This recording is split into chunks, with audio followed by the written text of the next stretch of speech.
Regardez dans un coin de l'image ce qui se passe place de la République. Vous avez lancé un appel en disant mais où sont les artistes, où est la mobilisation après, où est l'indignation de nos sportifs, de nos grands artistes, grands comédiens qui sont pourtant prompts à tweeter quand il se passe des événements en France. Est-ce que votre appel, qui a été lancé sur Punchline ici même, a été entendu? Il a été entendu par toutes les personnalités qui étaient déjà depuis lundi soir place du Trocadéro. Donc Arthur, Bruel, et tout, eux ils continuent surtout à s'indigner de voir mais qu'ils sont un peu seuls. Voilà pourquoi j'ai lancé le « mais ils sont où, ils sont où, ils sont où ». Mais aujourd'hui il y a quand même un relais qui sera encore plus important que les comédiens, ce serait les sportifs. Pourquoi? Parce qu'ils parlent aux jeunes. Les sportifs ont l'oreille des jeunes. Et on est dans une phase en plus, au moment où on se parle, internationale au niveau de la France. On a d'abord l'équipe de France de foot qui va jouer demain soir contre la Hollande, l'équipe de France de foot, et dimanche, Afrique du Sud, le quart de finale, la Coupe du Monde. Donc on a deux occasions inouïes en rugby, rêver de toucher vraiment énormément de jeunes. Et pourquoi est-ce que je les pousse à dire quelque chose et à dire un truc très simple? Je ne demande pas d'embrasser Bibi sur la bouche ou de dire je suis pour un camp ou l'autre, c'est de dire tout simplement, quelle que soit notre opinion, on doit tous être contre le terrorisme. Ça ne va pas leur arracher la bouche de dire un truc pareil, ça paraît une évidence avec ce qui vient de se passer. Et je disais ça avant de savoir les exactions sur le terrain. Personne, pour l'instant, vous m'entendez, aucun sportif, apparemment ils sont tous, je crois qu'ils ont piscine, certains ont des séances de kiné, mais pour l'instant, je n'ai pas vu un message. C'est de l'humour, hein. Et quelqu'un m'a dit hier, oui, mais c'est normal, le Qatar pour la Palestine. Hein. Mais le Qatar, on me dit, mais le Qatar finance par exemple le PSG. Mais là, je ne m'adresse pas aux salariés du Qatar, et je les regarde. Vous qui êtes salariés du Qatar, quand vous avez le maillot de l'équipe de France de foot, vous n'êtes plus un salarié du Qatar. Vous êtes un représentant de la France, des Français que nous sommes, des citoyens. Donc, étant donné que notre président a soutenu l'effort contre le terrorisme, vous devriez logiquement faire de même. On ne vous demande pas autre chose. Comment vous expliquez ce silence? Parce que c'est très simple. Parce qu'on a des victimes juives et des victimes en plus qui ont le malheur d'être en plus israéliennes. Et ils se disent, étant donné qu'on va avoir un problème, parce que comment peut-on faire, et c'est là l'erreur et la bêtise, pour en même temps s'émouvoir de victimes juives israéliennes et soutenir la cause palestinienne? Et je leur dis, parce que vous ne connaissez pas ni l'histoire, ni le terrain, la meilleure façon de soutenir le peuple palestinien, c'est de le dissocier du Hamas. C'est le Hamas qui kidnappe les Palestiniens depuis des années, qui fait des morts du côté israélien et qui trucide son peuple depuis des années. C'est en condamnant le terrorisme que vous aiderez la cause palestinienne. Donc, il est urgent de dire uniquement, si vous voulez aider la cause palestinienne, que vous êtes tous et toutes contre le terrorisme. Ce n'est pas grand-chose, mais c'est beaucoup. Parce que demain, vous aurez la responsabilité si les jeunes flambent un peu partout, si les jeunes se prennent pour les nouveaux Mohamed Merah ou les nouveaux frères Kouachi. Et on se demandera pourquoi, pour une fois dans l'histoire, les sportifs tellement rapides pour courir sur le terrain et vers toutes les causes ne sont pas allés vers celle-ci. Alors, donc il est encore temps. Le coup de gueule à nouveau, espérons peut-être ça secoue les consciences. Mais je n'arrêterai pas. Efficace, bien sûr. On a posé la question à des Français. Est-ce que vous comprenez le silence assourdissant de nos élites sportives et artistiques? Écoutez-les.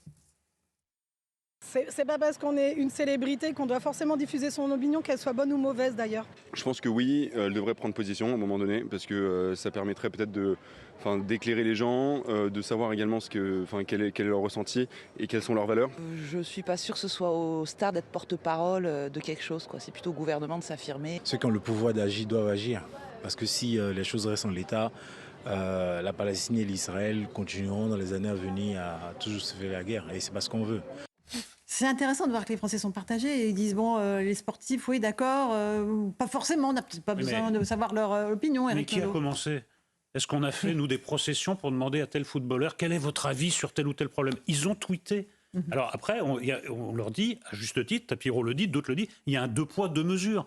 Quand il y a certains faits divers avec une certaine origine des victimes, ils tweetent plus vite que le rond. D'ailleurs, parfois, il ferait mieux de s'abstenir parce qu'ils racontent vraiment des conneries. Et là, écoutez, le délai de décence me paraît quand même bien dépassé. Là. Jean-Sébastien Ferjou. Je voyais tout à l'heure un tweet de Tanguy Pastureau. Tanguy Pastureau est un des humoristes qui intervient à l'antenne de France Inter et qui a justement parlé très clairement du sujet en sachant appeler un chat et dire que c'était du terrorisme. Il dit... lui, s'exprimer sur la question de pourquoi les autres, enfin les célébrités, les vraies célébrités, ne s'expriment pas. Parce qu'il dit déjà, moi, à mon petit niveau, je reçois 500 messages de menaces et de haine par jour pour avoir dit ce que j'ai dit dans un autre registre. Vous connaissez très bien Françoise de Gois. Elle a fait partie, Françoise de Gois, qui milite, on le sait, bien souvent pour la France insoumise, mais qui a eu le courage depuis samedi aussi d'être extrêmement clair sur le terrorisme et de rappeler que c'est une question d'humanité, que quelles que soient les opinions politique. On ne peut pas ignorer que les Israéliens, comme les Palestiniens, évidemment, sont des êtres humains. Françoise de Gois fait face à une violence délirante de la part des gens qui la soutiennent. Et donc ceux qui ont le courage de le faire, surtout quand ils sont à contre-emploi, parce que la réalité, elle est quand même là. Alors après, dans l'opinion des Français, moi je pense qu'il y a autre chose qui joue. Il y a la part de lâcheté par rapport à l'importation du conflit. Mais il est déjà il y a la part de lâcheté parce qu'on le sait, la journée de demain, le Hamas a appelé à ce que ce soit le vendredi du djihad dans le monde entier. Jusqu'à présent en France, il y a eu quelques manifestations, quelques dérapages antisémites, mais heureusement relativement limité. Quand on voit ce qui s'est passé aux États-Unis, au Canada, à Londres, tout à l'heure à Londres, il y avait des voitures qui circulaient dans Londres avec des haut-parleurs appelant à tuer les Juifs et à violer leurs filles. Dans Londres, le stade de Wembley, qui a pris les couleurs de toutes les causes après des Lumières françaises, après le Bataclan, etc., ne l'a pas fait hier parce que c'est dans un quartier de Londres où on ne peut plus le faire. C'est ça le terrorisme, c'est qu'on terrorise les gens avec ce qui se passe sur le terrain, avec des images, avec ces horreurs qui ont été diffusées par le Hamas, et avec des menaces. Mais encore une fois, la peur, ça n'exclut pas le danger, première chose. Et deuxièmement, on a un devoir en tant que citoyen français. Enfin, écoutez, il faut se regarder dans les yeux. Est-ce qu'on va laisser faire ?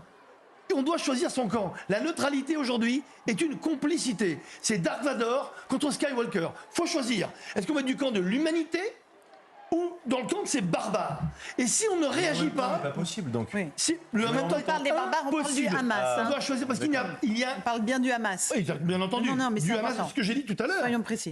Il faut pas que ce soit consubstantiel. Il faut détacher le Hamas des Palestiniens. C'est ça le rôle qu'on a aujourd'hui. Et en ne bougeant pas, on associe le Hamas aux Palestiniens. Et dans un siècle, parce que ça rentrera dans l'histoire, on dira oui, ce sont les Palestiniens qui ont découpé les têtes d'enfants. Donc si vous voulez éviter ça, chers sportifs et sportives, il est temps de l'ouvrir. Voilà le coup de gueule de Franck Tapiro. À l'écran, toujours, il y a cette manifestation pro-palestinienne à la République qui est en train d'être dispersée par les forces de police qui sont présentes en nombre.